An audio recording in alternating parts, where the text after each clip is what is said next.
police state. The phrase conjures up images of North Korea right now, maybe the Soviet Union 50 years ago, and Nazi Germany 80 years ago. But what if I said the United States of America, police state? See, the United States of America has 4% of the world's population, but has 25% of the world's prison population. If you go by the United States, or United Nations Census, the United States has a bigger prison population than 95 countries have an actual non-prison population, just a plain population. Then if you also count in countries that the United States, or the United Nations does not recognize and therefore does not take a census of, the number is well over 100. So how is the United States federal government handling the prison system in America? And I say not well, and I have 3 big reasons. Money, crime, criminals. And I'll explain on all 3 points. First of all, as topics go, crime is a pretty bipartisan issue. Republicans and Democrats both don't want to be Michael Dukakis 2.0.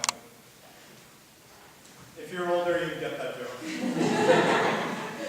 It says pause for jokes. This is even my script. I can't use my script. Anyway,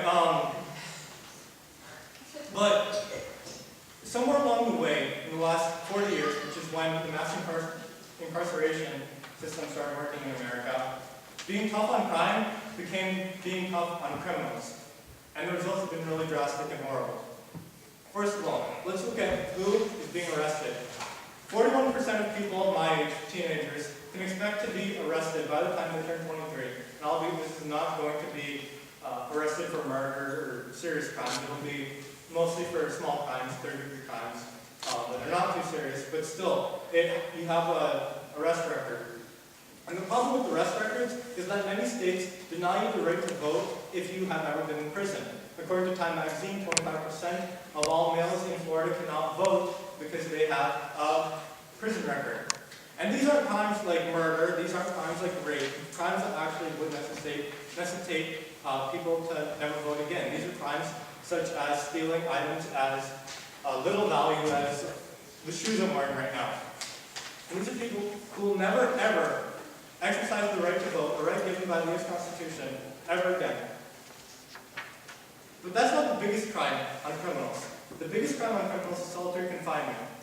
The United Nations defines solitary confinement as a form of torture. The United States did not sign this agreement, joining our good friends Syria, Iran, and North Korea in the act. And we do not recognize solitary confinement as a form of torture, despite numerous studies over the last 100 years saying that solitary confinement is horrible on mental health of the people in confinement. Furthermore, solitary confinement does not have appeals, meaning there's no jury, there's no judge. You're at the whim of the warden, and if the warden doesn't like you, you're not going to do well. Then let's talk about crime. As I said before, in the last 40 years, we've been in a mass incarceration experiment. We've had absolutely no decrease in the crime rate. We've had 6 times as many people put in jail as in 1970, but there's been no gains. This means that we have committed a $7 billion mistake annually. Furthermore, crime, I'll make this a little more personal. Every year, the speech and debate team goes to Chicago for a tournament called London. It's a big tournament, and I know the debate team goes to other debate tournaments in Chicago. In Chicago, over the last 7 years, more people have been killed than American soldiers in Iraq and Afghanistan in the last 13 years. Meaning we go into a war zone every year, pretty much. But it's not just Chicago. Cities like Newark, cities like Los Angeles and St. Louis, they have neighborhoods where you have a better chance of living if you had cancer than if you lived in some of those neighborhoods. Unfortunately, the money isn't where it matters. For every $270 that the United States federal government spends on a prisoner, they spend $223 on welfare, on a person's welfare, which means that we're putting more money into allowing for prisoners instead of stopping crime. And it's not just welfare. We're taking money out of education. We're taking money out of funding police people. And this is through direct grants and block grants from the federal government.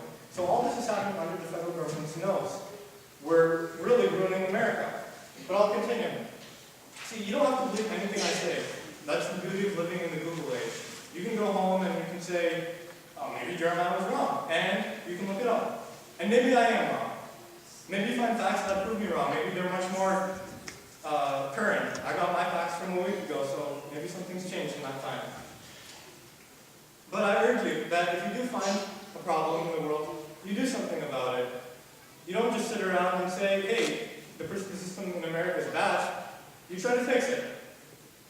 Let's make the police state a state of prosperity. Thank you.